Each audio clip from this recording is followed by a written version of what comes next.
అక్కడ చూడు మామ, దూరంగా చూడండి. ఇక్కడ బర్డ్స్ అయితే ఎన్ని ఉన్నాయి ఇక్కడ. ఇవన్నీ సీగల్స్. అట్మాస్ఫియర్ అయితే అదిరిపోయింది. క్లైమేట్ అయితే, నేచర్ అనేది ఎంత మంచిదో చూడు మామ. మనం నేచర్ని ప్రేమిస్తే నేచర్ కూడా మనల్ని ఎంతగా ప్రేమిస్తుందో చూడండి. స్ప్రింగ్ సీజన్లో అయితే ఇలాగ పక్షులన్నీ వస్తాయి మా ఇంటి బ్యాక్ యార్డ్లో.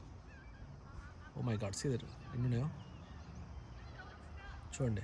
ఓ my God, I'm so excited actually.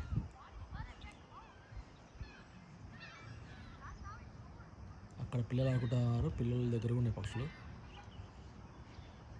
It's playing. చూడండి, వా వా